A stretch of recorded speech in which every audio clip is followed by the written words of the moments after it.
Pues buenos días a todos, buenos días y gracias por venir. Somos poquitos, pero bien avenidos, ¿no?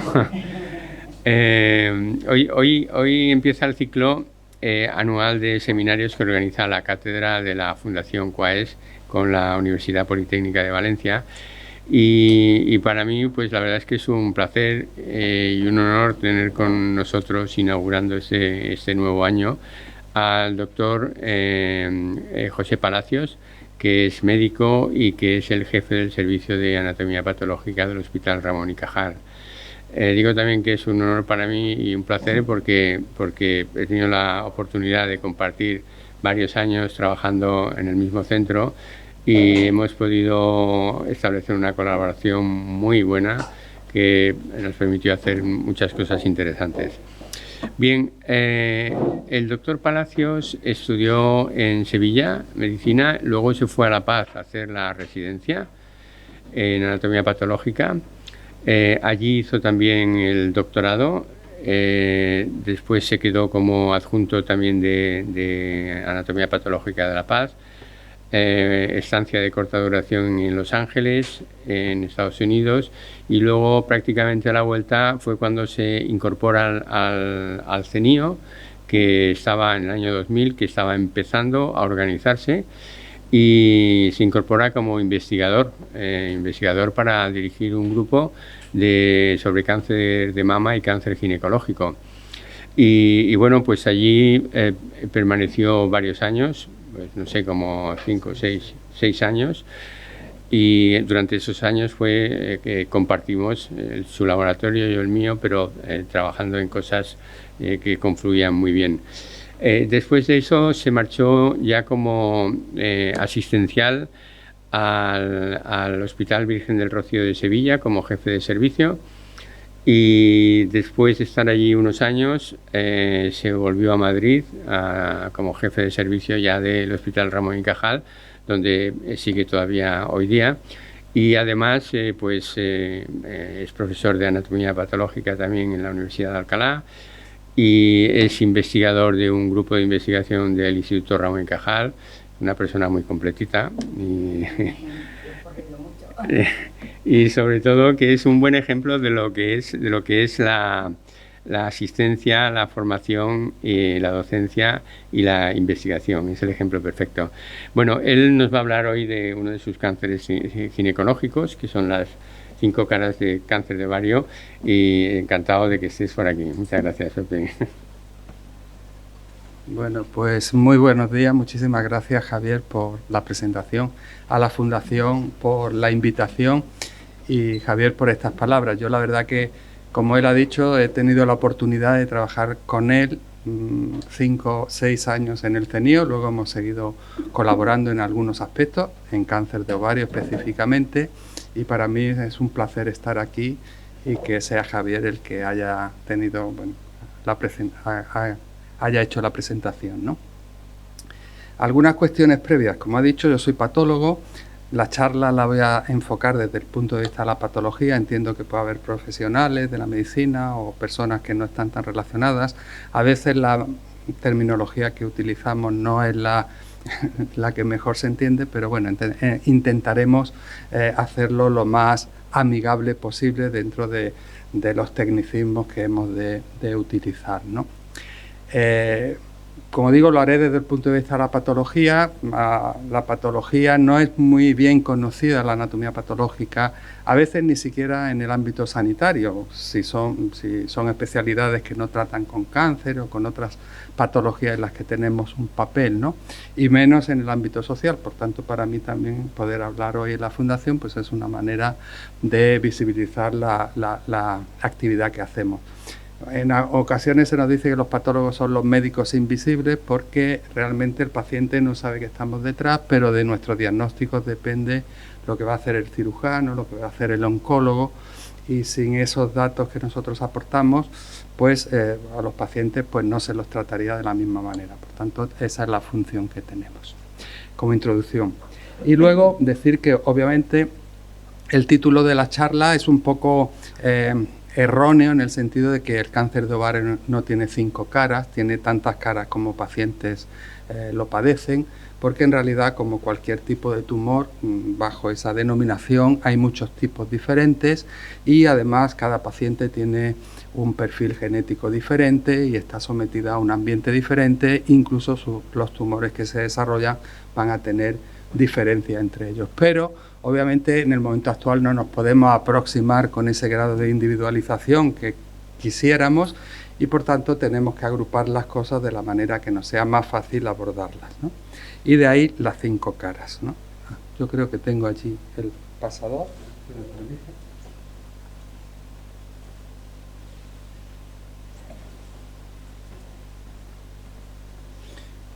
Bueno, como vamos a hablar de estos 5 tipos tumorales, los presento ahora y luego daremos un pasito atrás. El carcinoma de ovario por excelencia es al que llamamos carcinoma seroso de alto grado, que supone el 70% y que es un tumor bastante agresivo. El 30% restante lo componen estos tipos histológicos: carcinoma seroso de bajo grado, carcinoma mucinoso, carcinoma de células claras y carcinoma endometrioide. El patólogo lo ve por imágenes morfológicas al microscopio, pero esas imágenes morfológicas van ligadas tanto al nombre que le damos como a una etiología diferente, a unas alteraciones moleculares diferentes, un pronóstico diferente y en muchos casos un tratamiento muy diferente. Y de eso es lo que vamos a tratar de profundizar un poquito, cuáles son las diferencias en estos 5 tipos fundamentales de cáncer de ovario. Quizás conviene dar un paso atrás y recordar dónde estamos, en qué órgano estamos, en el ovario. Esto sería una representación gráfica, esto realmente es una fotografía real de un ovario, son órganos de forma de una almendra. ¿Y qué es lo que hacen? Pues tienen a las células germinales femeninas que irán madurando para formar los óvulos, ¿no? Y esto ocurre obviamente después de la menarquia, donde en cada ciclo menstrual van madurando una serie de folículos y solo uno de ellos saldrá al exterior y podrá ser o no fecundado. Y aquí llamo la atención a que para que un folículo, una célula salga, una célula germinal salga, se ha de romper la cortical ovárica y llamo la atención también que el ovario está revestido por un epitelio que en realidad no es epitelio, sino una modificación del mesotelio, es decir, del peritoneo, pero que le llamamos epitelio germinal. Aquí se hace una rotura y esto tendrá que ser reepitalizado. Esto lo consideramos más adelante en la etiología del cáncer de ovario. También hay que tener en cuenta que el ovario funciona o hace una unidad funcional con la trompa. Esto sería el cuerpo del útero, esta es la trompa tubular en esta zona, pero su porción más distal es lo que llamamos la región ampular, que tiene esta especie de proyecciones digitiformes, y esto es como un guante que va a recoger el óvulo que sale para que pueda desplazarse a través de la trompa. También llamo la atención al epitelio que tapiza estos dedos de lo que son las fimbrias, ¿no? Porque también van a tener un papel a la hora de entender el cáncer de ovario. En cuanto al problema médico que representa en la actualidad, pues en España, bueno, pues se diagnostican en torno a los 3.500 cánceres de ovario. Para tener la proporción, en España se diagnostican unos 34.000 cánceres de mama, por tanto, es menos frecuente. Sin embargo, las tasas de mortalidad, pues aquí pueden ser aproximadamente de 2/3, ¿no? Mientras que en el cáncer de mama, pues hasta el 80%, pueden haber supervivencias de más de 5 años de más del 80% de los pacientes, dependiendo del estadio y tal, pero bueno, es menos frecuente, pero es un tumor más grave, ¿no? Y por los colores vemos que su distribución a nivel mundial pues varía de unas regiones a otras, lo que tiene que ver con factores epidemiológicos diversos, ¿no? Como cualquier tumor, hay que considerar que la mayor parte de los tumores son esporádicos, pero algunos tumores pues se desarrollan en un contexto hereditario. No muchos, pero sí. El más importante síndrome que asocia carcinomas de ovario son el síndrome de cáncer de mama y ovario familiar ligado a mutaciones germinales en los genes BRCA1 y BRCA2. Este síndrome produce carcinomas serosos de alto grado. De los 5 que hemos visto, fundamentalmente el de alto grado. Síndrome de Lynch. Este es un síndrome que asocia cáncer de colon.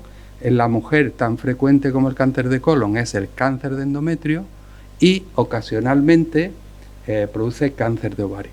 Este síndrome produce cánceres de ovario de tipo endometrioide y ocasionalmente célula clara. Es decir, que ya vemos que incluso los tumores que se heredan no son iguales dependiendo de que la mutación que se herede sea en unos genes o en otros.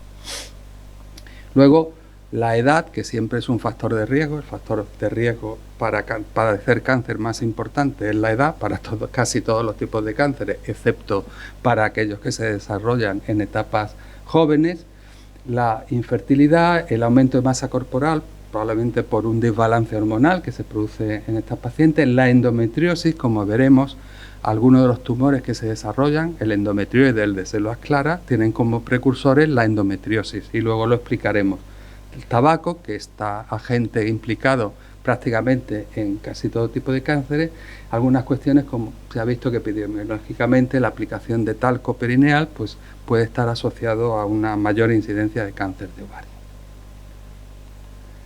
Bueno, pues con, digamos, esta introducción general vamos a pasar a describir ya con más detalle cada uno de los tipos tumorales y daremos información de tipo morfológico, lo que vemos al microscopio, información de tipo molecular, la célula de origen y cómo eso tiene un impacto en el tipo de tratamiento que se le puede dar a cada tumor, ¿no?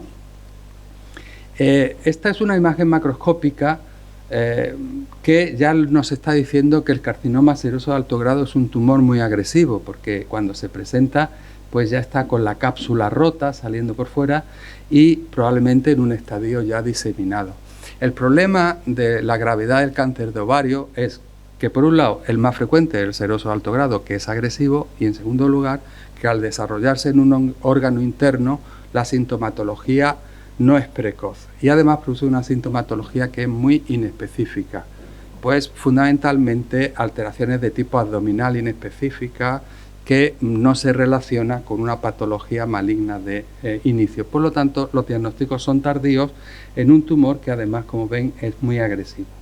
Nosotros tenemos una serie de criterios para diagnosticarlo y es que son tumores donde lo que nosotros llamamos atipia celular, es decir, las células no se parecen mucho a las células normales, son con diferentes tamaños y sobre todo tienen muchas mitosis, vemos muchas células que están dividiéndose y eso es signo de malignidad.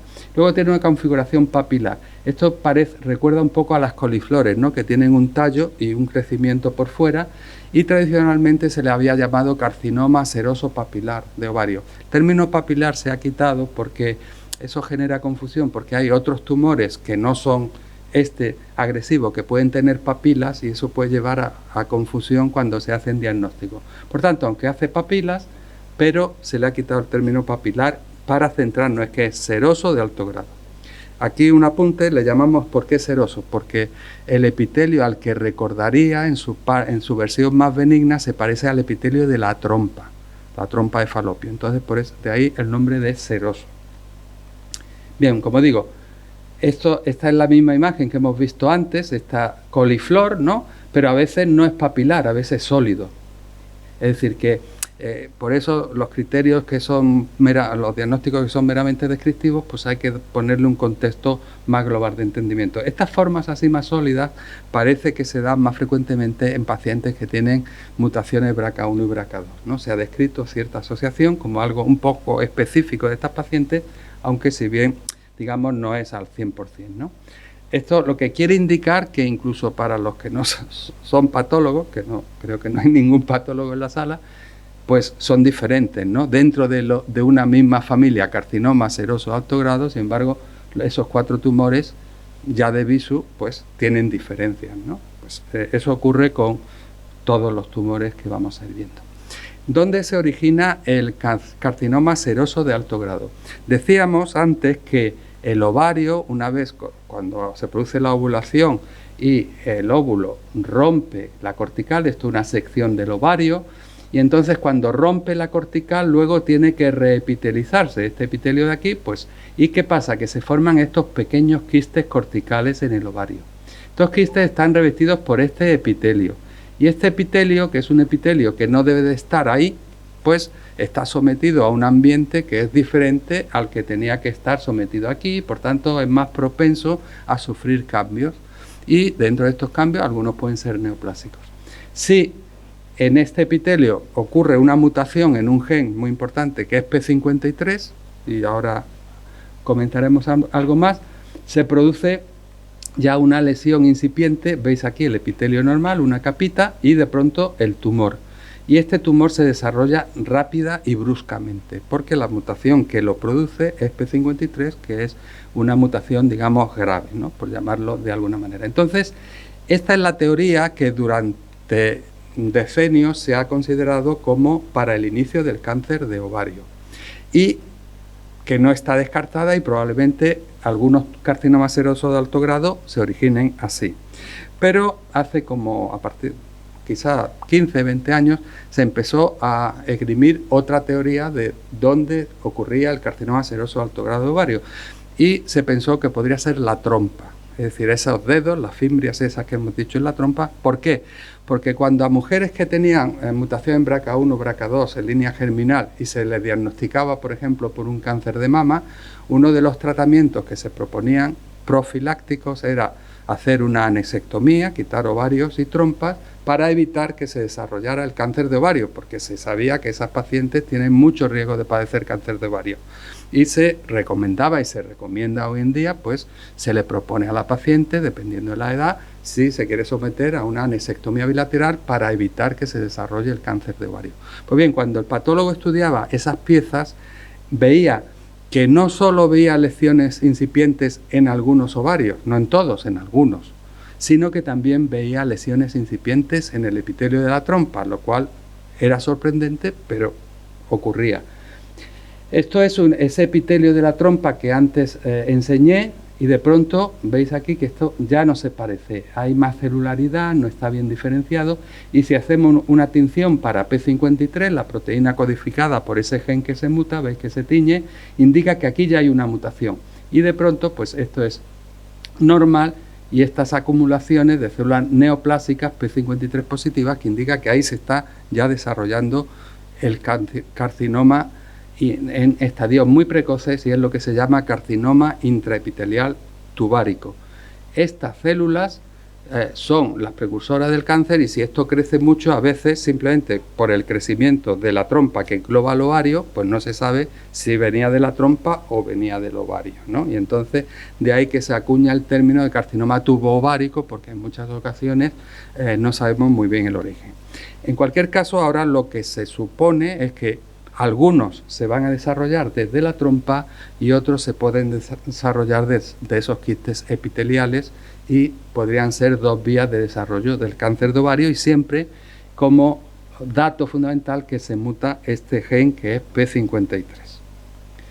El considerar que la trompa puede ser un órgano de origen del cáncer de ovario ha tenido ciertas implicaciones. Por ejemplo, antes, cuando a una mujer ya perimenopáusica, posmenopáusica, donde obviamente no iba a haber embarazos, pues si por ejemplo tenía miomas y tenía metrorragias, y como tratamiento se le hacía una histerectomía porque había que quitar esos tumores benignos, pero se aprovechaba, entre comillas, y se quitaban los ovarios y las trompas también como prevención del cáncer de ovario, pues porque el cáncer de ovario, cuanta más edad se tiene, más riesgo hay.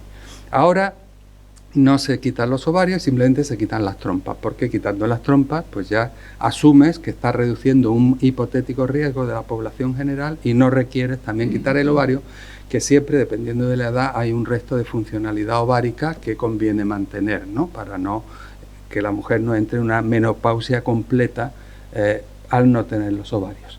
Y también nos obliga a los patólogos que en todos los cánceres de ovario, en todas las anesectomías profilácticas en pacientes BRCA1, pues estudiemos muy detalladamente toda la trompa, todas las fimbrias, para poder descartar si hay o no lesiones incipientes, porque sabemos que pudiera haberlas, y esto pues nos obliga a hacer estudios más detallados.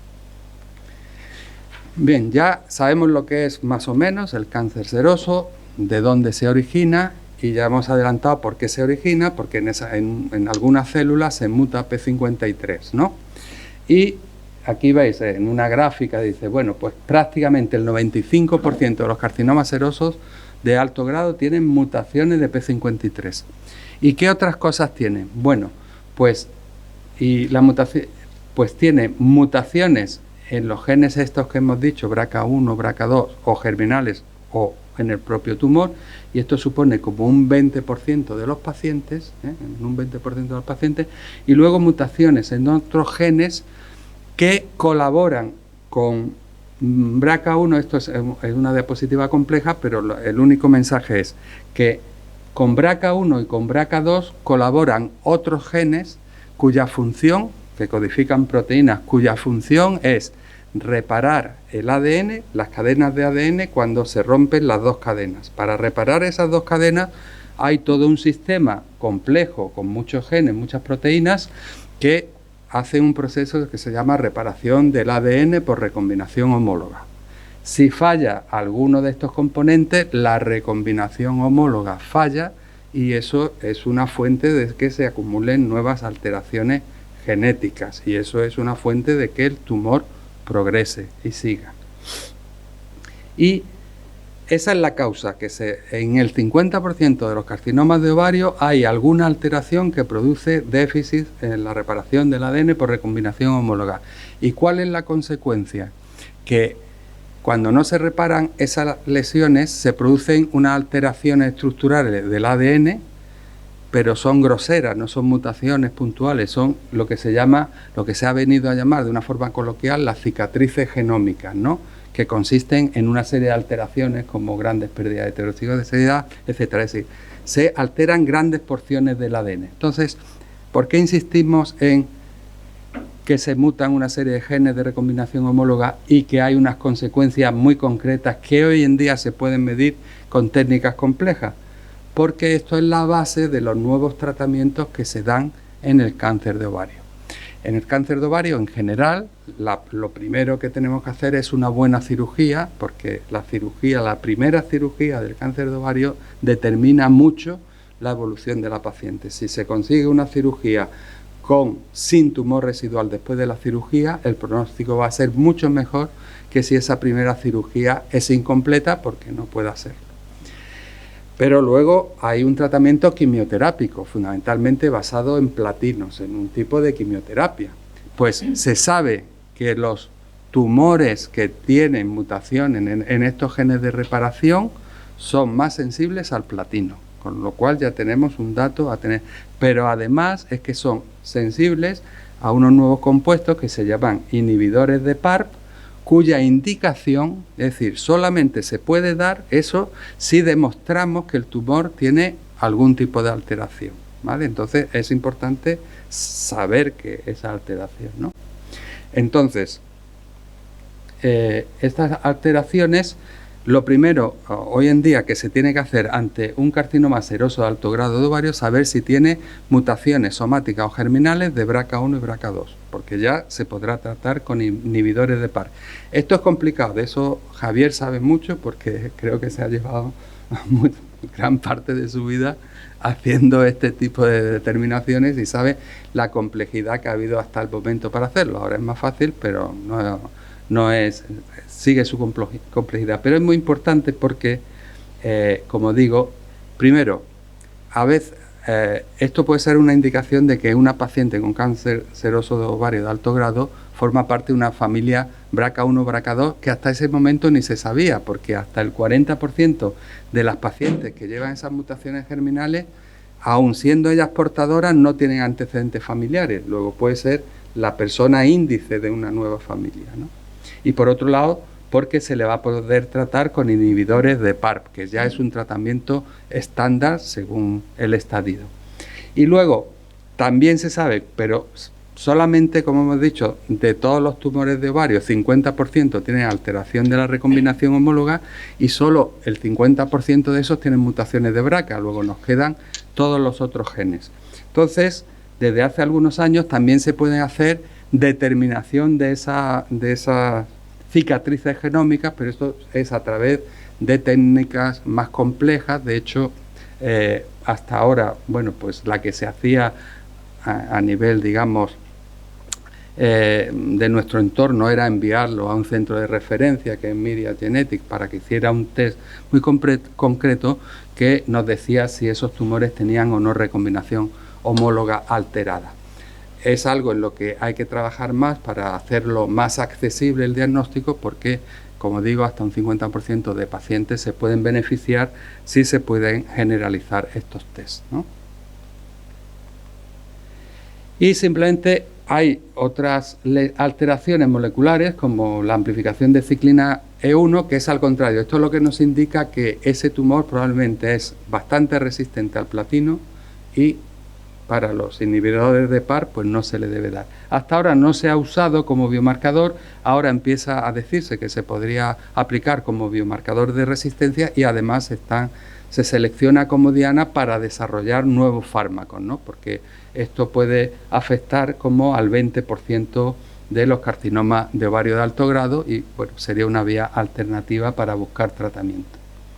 Bueno, esto es una imagen de un tumor de estos de alto grado con mutación de P53 y amplificación de ciclina E1, es decir, un tumor refractario a los tratamientos habituales.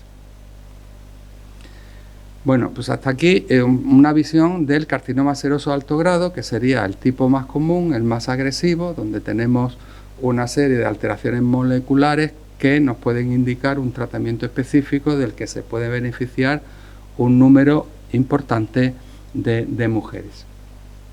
Ahora vamos a pasar al carcinoma seroso de bajo grado, que es una entidad completamente diferente, que realmente no se han identificado como dos entidades diferentes la una de la otra hasta hace prácticamente 15, 20 años, y antes se consideraba todo como algo más o menos similar, y ahora ya sabemos que son cosas diferentes. El término seroso se sigue aplicando porque efectivamente este epitelio neoplásico se parece al de la trompa y por eso le llamamos carcinoma seroso. Pero al contrario que el otro, pues ni tiene la proliferación que tenía el de alto grado, ni las atipias celulares, ni nada. Y nosotros, bueno, pues aplicamos una serie de criterios morfológicos para su diagnóstico, y es muy importante porque este tumor, que tiene un curso lento, pero si está en estadio avanzado, agresivo y progresivo, no responde a la quimioterapia. Por tanto, un diagnóstico inicial es muy importante para saber que si la cirugía es importante en todos los tumores, aquí es casi la principal bala que se tiene, hay que dispararla. Entonces, no, y hay casos en los que estos tumores se han diagnosticado de alto grado, se ha hecho quimioterapia y no responden a la quimioterapia. Entonces, la cirugía es importante en todos, pero en estos, por eso el diagnóstico inicial es importantísimo. Aquí no es como el otro, al de alto grado, un epitelio muta P53 y enseguida desarrolla un tumor agresivo. Aquí no, aquí hay un desarrollo progresivo. De hecho, a veces empezará la secuencia a través de una lesión benigna que progresa, y el intermedio anterior al carcinoma seroso de bajo grado es un tumor que llamamos tumor borderline, tumor fronterizo, es decir, vemos que es neoplasia pero no hay infiltración, y entonces esto es una situación intermedia que en muchas ocasiones esto coexiste ya. Cuando infiltra ya le llamamos carcinoma seroso de bajo grado, que puede ser papilar, micropapilar, también tiene diferentes morfologías, ¿no? Pero aquí la idea es crecimiento progresivo y una lesión precursora previa, que puede ser una lesión benigna, una lesión neoplásica no infiltrante y una lesión infiltrante, y esto es un curso lento en el tiempo, largo, y incluso ya cuando infiltra su progresión sigue siendo lenta. Aquí son simplemente para decir, no tiene nada que ver por qué se produce uno y otro. El carcinoma de alto grado, mutación P53. Aquí no hay mutaciones P53, aquí hay mutaciones de los genes KRAS, BRAF, todos los que están en la vía RAS, MAP quinasa, y esto es importante, ¿por qué? Porque se están desarrollando fármacos específicos para esta vía en función de las mutaciones. De hecho, hace pocos meses se ha aprobado trametinib, que es un inhibidor específico de esta vía para tratamiento de cáncer de ovario seroso de bajo grado en estadio avanzado y recidivante. Es decir, conocer las alteraciones moleculares es lo que está permitiendo hacer tratamientos más específicos, por ahora no muy efectivos, pero que ya están consiguiendo algún tipo de beneficio. Ya esto le vamos a dedicar menos tiempo a esto porque son tipos tumorales más infrecuentes y por tanto no es la práctica habitual. Hemos visto el seroso de bajo grado, por tanto, tumor que aunque tiene el mismo nombre que el de alto grado, no tiene nada que ver en cuanto a su patología, a su morfología y sobre todo a su evolución. Otro tipo es el carcinoma mucinoso o mucoso. Cuando yo empecé la residencia, que ya hace bastante tiempo de aquello, probablemente si viéramos nuestros listados de qué tipos histológicos diagnosticábamos, probablemente había más carcinomas mucinosos del ovario de lo que hay ahora. ¿Y eso por qué? ¿Porque ha variado la epidemiología? No, porque lo diagnosticamos mejor. De hecho, muchas de las neoplasias mucinosas malignas que vemos en el ovario realmente no son del ovario, son metástasis. Lo que pasa es que una metástasis de páncreas, de vía biliar, del intestino, cuando metastatiza al ovario, produce una imagen muy similar al carcinoma mucinoso del ovario. Entonces, y a veces es la lesión predominante, porque crecen mucho y entonces el clínico lo que ha visto es un tumor de ovario, porque no se ve nada más. Al patólogo le mandan un tumor del ovario que es mucinoso y el patólogo pues decía, pues esto es un carcinoma mucinoso del ovario. Luego cuando se estudiaba al paciente se veía que en realidad tenía uno de páncreas que no se había visto, o se decía, también tiene lesiones pancreáticas. En fin, poco a poco se ha ido viendo que la mayor parte de las lesiones mucinosas malignas del ovario son metástasis y queda un pequeño número de lesiones mucinosas malignas en el ovario primarias, que es lo que llamamos carcinomas mucinosos. Entonces, lo primero, el diagnóstico. No tiene nada que ver decir esto es un carcinoma mucinoso del ovario, que esto es una metástasis en el ovario. En un caso puede ser un tumor en estadio inicial, porque esté limitado al ovario, en el otro caso es un tumor de otro sitio en estadio avanzado, y por tanto el pronóstico totalmente diferente, el tratamiento diferente, ¿vale? En este caso también vemos una secuencia. Lo más habitual es ver tumores en los que, por ejemplo, este quiste, veis que es un quiste muy liso. ¿Por qué? Porque aquí probablemente hay este tapizamiento por epitelio mucinoso y esto es como un cistoadenoma, un tumor benigno. Pero ya aquí veis cosas microquísticas que normalmente ocurre porque este epitelio se desdiferencia y empieza a proliferar, pero no ha infiltrado todavía. Y esto es tumor mucinoso borderline. Y luego aquí veis esto como esto, pero aquí ya ha infiltrado, carcinoma. Esto también es un proceso progresivo, también son tumores que tienen una secuencia, ¿eh? Y en esa secuencia, como digo, al final acaban infiltrando. Y el patólogo también mira cómo infiltra ese tumor. Cuando son glándulas que crecen empujando, que llamamos patrón expansivo, es importante diferenciarlo de cuando crece con este patrón infiltrativo célula a célula, porque esto puede modificar la actitud quirúrgica durante la cirugía. Y ahora lo veremos. Aquí,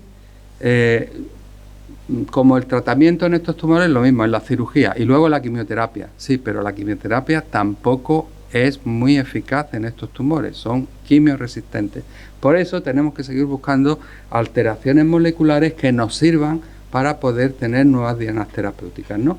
Y de hecho realmente aquí las más frecuentes, pues KRAS, pues hay algunos tratamientos que van dirigidos, y ERB2, que es una alteración que es relativamente común también en cáncer de mama, y en cáncer de mama sí tenemos tratamientos anti-ER2 que son muy eficaces, pero aquí todavía no se han ensayado mucho, porque si tenemos en cuenta que el cáncer de ovario es poco frecuente y el carcinoma mucinoso solo representa el 5% del cáncer de ovario, y dentro de ese 5% solo algunos serán en estadios avanzados, y dentro de esos estadios avanzados solo el 20% tienen amplificación de ER2, eso supone que a lo mejor se pueden beneficiar de este tratamiento pues un número muy reducido de pacientes, ¿no? Este sería un caso, un tumor mucinoso que sobreexpresa ER2 y es muy agresivo, tiene metástasis pulmonares. Esta paciente quizás se pueda beneficiar de un tratamiento específico anti-ER2, ¿no? En esta diapositiva de una revista de New England Journal of Medicine, que es una revista muy prestigiosa, llama la atención en cómo tratar, estos son clínicos, cómo tratar el cáncer de ovario. Aquí lo que viene a decir, lo primero es el diagnóstico, que no se nos pase una metástasis, que sea primario. Lo segundo, toda esta rayita significa hay que incluir muchas muestras, porque son tumores grandes y como hay una progresión, y en un tumor podemos tener una parte que es benigna y otra parte que es medio infiltrante y otra que es claramente maligna, ese tumor lo tenemos que estudiar con mucho detalle para ver qué es el mayor grado de malignidad que tiene. Por eso dice, hay que tallar mucho. Y luego el patólogo dice, ¿tiene un patrón de infiltración expansivo o infiltrativo? Pues varía, porque en estos estadios iniciales, pues a esta mujer no se le va a hacer una linfadenectomía paraórtica, que es ya una actuación importante, y si tiene un patrón infiltrativo, sí. Por tanto, no solo el diagnóstico para enfocar la actitud terapéutica, sino algunos criterios pues muy histológicos que sirven para guiar al cirujano a qué tipo de intervención tiene que hacer. Y bueno, esto es para decir eso, que cirugía, quimioterapia, y la única opción que tenemos para el futuro es saber qué alteraciones moleculares tienen para ir incluyendo a estas pacientes en ensayos clínicos que vayan dirigidos a tratamientos específicos.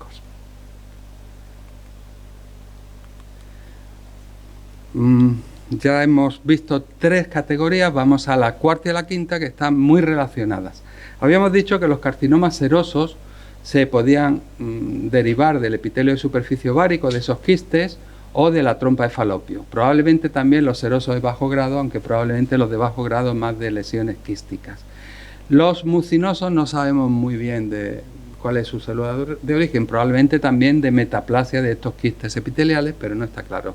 Y luego tenemos los tumores endometrioides y de células claras, que sabemos que tienen un antecedente en el 50% de los casos, que es la endometriosis. Y por tanto, en realidad esto deriva no de células del ovario, sino deriva de células del endometrio que han llegado al ovario a través de la trompa, ¿no? Lo que se llama la menstruación retrógrada. Es decir, ahora consideramos que la mayor parte, si no todos los carcinomas endometrioides y de células claras del ovario, en realidad se deben a tejido endometrial que ha llegado al ovario. Y bien, inicialmente ha producido endometriosis, que es una lesión benigna que se ha malignizado a tumor, o directamente han llegado células con cambios moleculares que ha desarrollado el cáncer de ovario, el cáncer en el ovario, pero la alteración proviene del endometrio. Por tanto, a la hora de abordar ese tipo tumoral en su manejo, ya hay que irse al endometrio más que a los parámetros que usamos habitualmente en el ovario. Y de hecho, bueno, pues aquí son tumores que morfológicamente los endometrioides son iguales que los de endometrios, se gradúan igual, etcétera, etcétera, etcétera, ¿no? Entonces, esto hay que llevárselo al terreno del endometrio, y en el endometrio, aunque hace ya algunos años, veis, en el 2013, además de los criterios histológicos clínicos, hay que usar ya para su clasificación criterios moleculares, porque se sabe que hay 4 tipos fundamentales de cáncer de endometrio. Lo mismo que ahora decimos que hay 5 de ovario, pues en el endometrio hay al menos 4 tipos moleculares y hay que saber que son diferentes. Hay unos que se deben a que se muta un gen que se llama polimerasa epsilon, y esto funciona en la síntesis del ADN, y si falla esa proteína se acumulan miles de mutaciones en un tumor, por eso se llaman ultramutados. Hay otros que tienen alteración en otro mecanismo de reparación del ADN, que es la reparación de errores durante la replicación, que como consecuencia se produce un fenómeno que es la inestabilidad de microsatélites, y esos también están hipermutados, esto como veis un 7-10%, un 30%, otros que se asocian a mutaciones de P53, ya hemos dicho que todo lo que se asocia a P53 es agresivo, y otros que no tienen ninguna de estas alteraciones y los llamamos inespecíficos. Y eso ocurre también en los carcinomas endometrioides del ovario. Nosotros hemos tenido la oportunidad de estudiar un número muy importante con el Grupo Español de Investigación en Cáncer de Ovario, que nos mandaron más de 500 tumores para que los revisáramos y los reclasificáramos, y vemos que efectivamente pues un 5% corresponden a mutación de POLE, pues un 18% corresponden a tumores que tienen inestabilidad en microsatélites, un porcentaje algo menor que en el endometrio porque tienen P53 y otro grupo. Es decir, que en realidad son como carcinomas del endometrio, pero en el ovario, porque allí llegó la célula o bien benigna que se transformó o bien ya transformada que creció como tumor en el ovario. Y entonces, bueno, algunos ejemplos. Y este es uno de P53, muy agresivo, muy sólido. Este es uno con mutación en POLE, que luego tiene muchas otras mutaciones en otros genes. Y los tumores que se llama que tienen estabilidad microsatélite son tumores, me detengo un poco por su implicación, digamos, en el tratamiento. Y es cuando una célula se divide, tiene que replicar su ADN, tiene que hacer copias de ADN. Y cada cadena sirve de molde para sintetizar otra cadena. Y ahí cuando se está sintetizando, pues se cometen errores de forma normal y se incluyen nucleótidos que no corresponden. Y hay un sistema formado por 4 proteínas, MSH2, MSH6, MLH1, PMS2, que lo repara. Si los genes que codifican estas proteínas están alterados y estas proteínas no funcionan, se acumulan cientos y miles de mutaciones, Y nosotros podemos detectar que ese tumor tiene esa alteración o bien porque estudiamos sus proteínas, y aquí veis que está en oscuro porque expresan estas 2 proteínas que funcionan juntas, pero no expresan estas otras 2 proteínas. Luego la alteración está aquí en una de estas. Y luego podemos estudiar la consecuencia de que no funcione este sistema, es que haya muchas mutaciones en el tumor.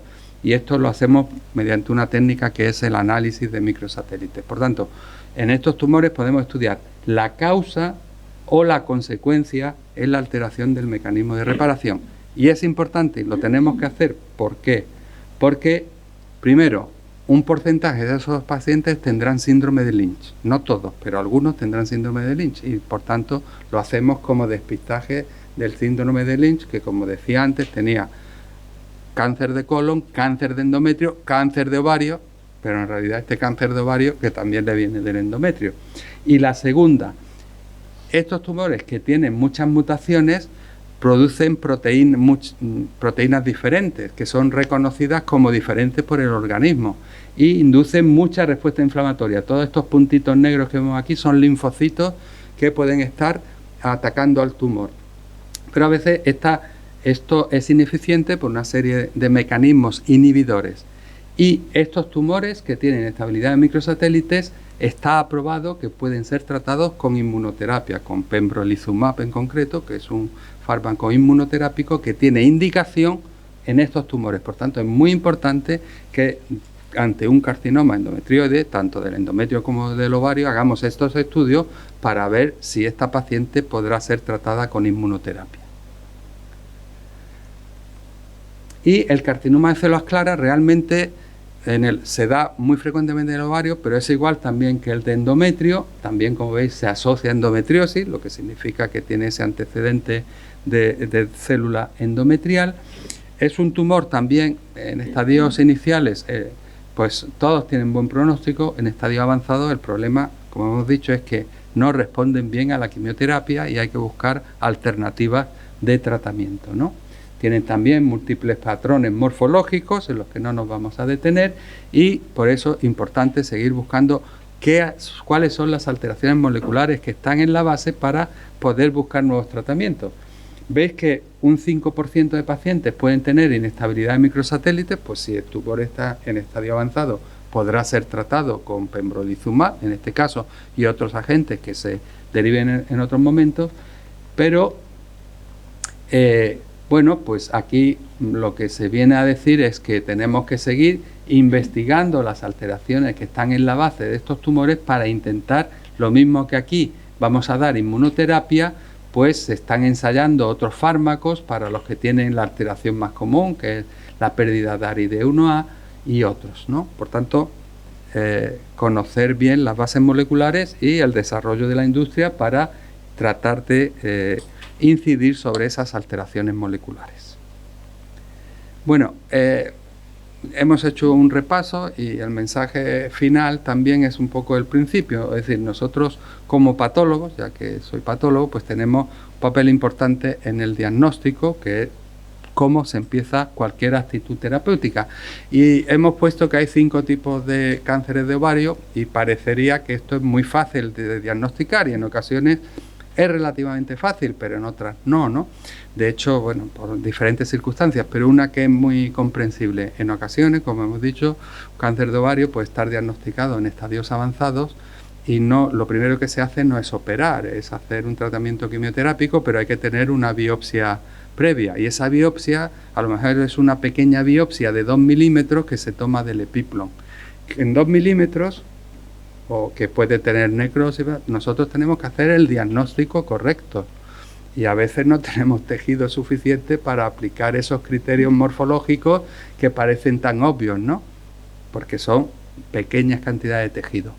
Y esto ha hecho que durante mucho tiempo el diagnóstico del tipo histológico de cáncer de ovario, que es tan importante, pues haya discrepancia. Y de hecho en esta serie que nosotros revisamos, como son series antiguas, cuanto más nos remontamos hacia atrás, digamos, pues peor, digamos, pues a lo mejor hay un 25% de casos en los que reclasificas el tipo histológico, porque inicialmente se consideró que era otro.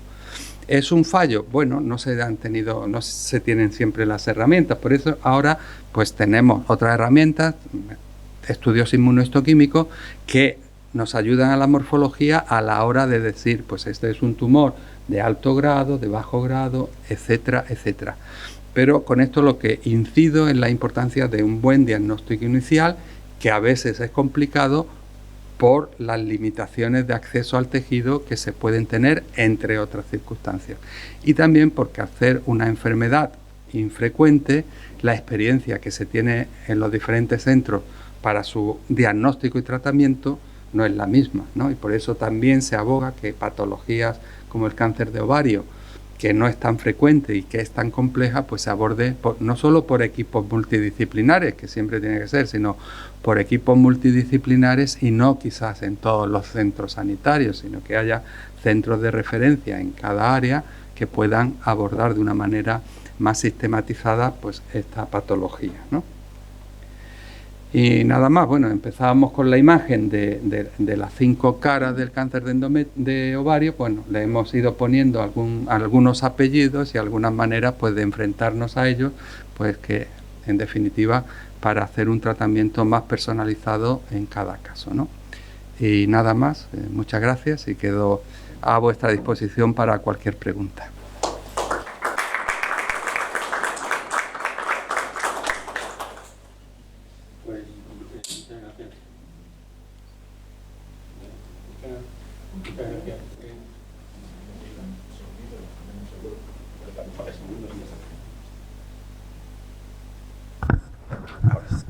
Pues gracias. Gracias por esta charla que has definido muy bien esos 5 grupos y las opciones que se abren dependiendo de determinadas características moleculares sobre todo, ¿no? No sé si tenéis alguna pregunta que hacer al doctor Palacios. ¿No?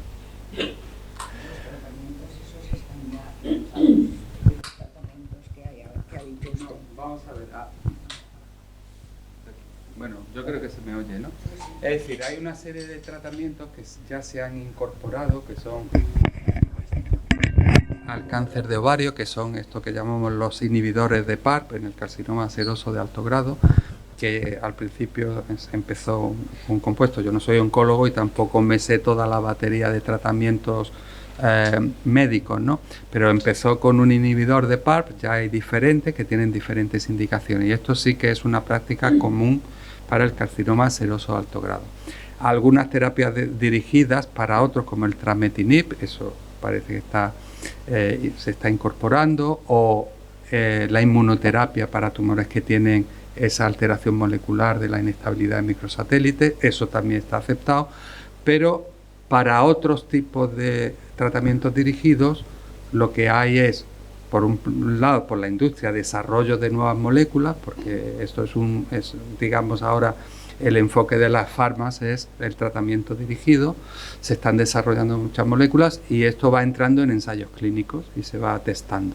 Entonces muchas están en fase de ensayo clínico, pero no de tratamiento estándar, ¿no? Es decir, que hay mucha investigación clínica en torno a estas alteraciones y a nuevas moléculas, pero todavía a la práctica clínica han llegado algunas.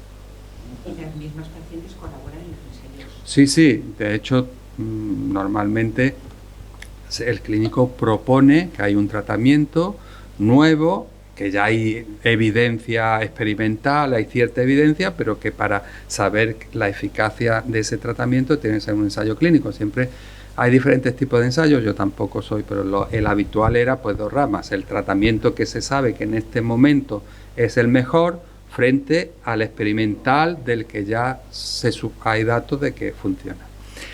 Estos estudios para fármacos específicos, ese tipo de ensayo es complicado de hacer porque requieren muchísimas pacientes, entonces se están cambiando un poco los modelos de ensayo clínico cuando se basa en biomarcadores. Y entonces, pues es igual entrar a una rama placebo y otra no, pero ya probablemente no hacen falta tantos pacientes porque está ya incidiendo en una cosa muy concreta. No es como antes, quimioterapia, que puede afectar a cualquier cosa, ¿no? Entonces, ahí sí tenías que tener muchos pacientes para ver si había beneficio o no.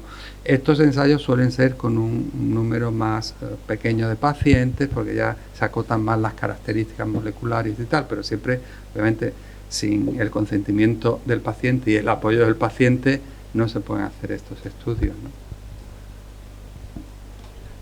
Pepe, la patología molecular es hoy día fundamental en el estudio del cáncer, ¿no? Aquí la patología molecular, pues ya se están viendo esta clasificación que está basada en cierta forma también en esos marcadores moleculares, ¿no?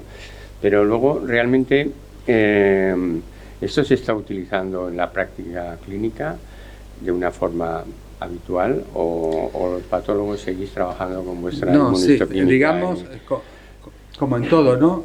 Como en los tratamientos, ¿no? Pues de forma más rutinaria se usa lo que está aceptado y lo que tiene una utilidad clínica directa, ¿no? Entonces, por ejemplo, ¿qué debe hacer cualquier laboratorio de anatomía patológica? Pues ante tumores endometriales o endometrioides, hacer un estudio inmunohistoquímico de proteínas reparadoras o de inestabilidad microsatélite. Eso se hace. O por ejemplo, la medida de lo posible, si no lo tiene el servicio, enviar a estudios los serosos de alto grado para determinación de mutación BRCA1 y BRCA2 al menos. Pues, ¿sabes?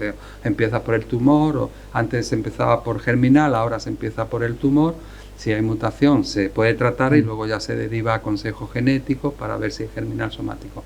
Es decir, eso es rutinario en el sentido de que no lo podemos hacer o no lo pueden hacer todos los centros, pero de alguna manera se deriva.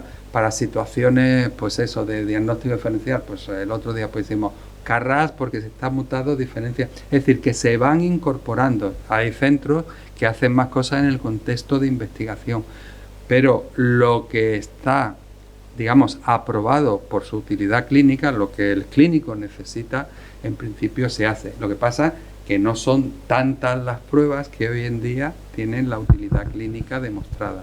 No, pero por ejemplo el estudio de BRCA, eso es que hay que hacerlo. Debería hacerse, ¿no? Eso no, es, digamos, obligatorio en todos los carcinomas.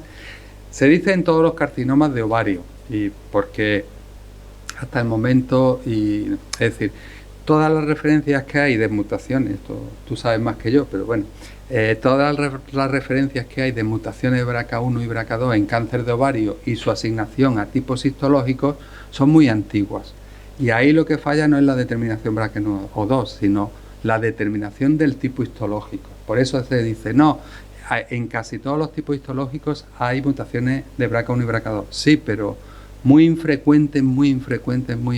Cuando tú caracterizas bien el tumor, dices, carcinoma endometrioide, hay mucho BRCA1, hay BRCA1 y BRCA2, Probablemente porque son carcinomas serosos de alto grado que se han diagnosticado más como endometrioides. Y por tanto, las frecuencias reales de, por ejemplo, mutaciones de BRCA1 y BRCA2 en los tipos histológicos no serosos no las sabemos muy bien, ¿no? Pero bueno, en cualquier caso es pequeña. Pero en los serosos de alto grado, sin duda, hoy en día es que el clínico no va a abordar un tratamiento al medio plazo si no tienen ese dato. Una pregunta, la determinación de la enfermedad microsatélite ya está estabilificada, o sea, ¿se hace de rutina ya a todas las neoplasias de ovario o solo cuando...? Vamos a ver, en principio ahora todas las neoplasias de ovario no serían necesarias en el sentido que para, por ejemplo, dar inmunoterapia serían en estadios avanzados. En cualquier caso, volvemos a esa correlación genotipo-fenotipo. Solo los carcinomas endometrioides y algunos células claras tienen inestabilidad de microsatélites. Los demás no. No. ¿Qué pasa? Si tú te vas a las estadísticas, si verás que tal publicó que el 5% o el 10% de los serosos de alto grado tienen, o los otros. Pero eso viene de una clasificación histológica errónea. Entonces, como indicación, endometrioides de célula clara, si están en estadio avanzado, por supuesto que hay que hacerlo, y si no están en estadio avanzado, por un posible despistaje del síndrome de Lynch, que aunque sea muy infrecuente, tú puedes detectar si tienen inestabilidad de microsatélite y luego, si la tienen, seguir haciendo otros estudios para ver si esto es un tumor esporádico o se ha producido en el contexto de síndrome de Lynch. Familias con cáncer de ovario hereditario hay como tal, no asociadas. De eso, esa es una pregunta trampa porque tú sabes más que yo. Yo no he estudiado el tema a fondo y sé que tú sí que has estudiado muchos casos y quizás eso lo puedas contestar tú mejor que yo, porque a ti te han mandado muchas familias para estudiar, ¿no? Y a lo mejor no se han detectado ni alteración ni en BRCA1 ni en BRCA2. Claro, ahora el espectro se ha ampliado, ¿no? Porque aunque sean poco frecuentes, ¿no? Familias que puedan tener RAS51C o BRIP1 o PALB2 son familias que se han ido, digamos, añadiendo últimamente, que antes no se conocía que esos genes pudieran estar implicados y ahora ya se sabe, ¿no? Entonces, digamos, otros tipos de genes específicos que den solo cáncer de ovario y tal, pues no sé. Tendréis que seguir buscando los genetistas. Sí, pero eso yo sí que he oído. Sí. Una familia que, digamos, una de las hijas le han quitado los ovarios sin tener nada, pero es que ya van heredando. Sí, claro. Todos los miembros de la familia. Uh-huh. Y estaban a punto de, no sé si quitarles. Las mamas. Las mamas también. De momento le han quitado lo de abajo. Uh-huh. Pero porque sí. ya sale que... Sí, que tiene, claro. Candidata. Y es una chica joven. Sí. De unos 40 y tantos años. Así. Pero es que es toda la familia. Sí, toda. ¿Alguien quiere hacer algún comentario más? ¿No? Pues Pepe, Nada, muchas gracias a vosotros por la atención. Por tu charla y Vosotros. por tus contestaciones. Venga, gracias.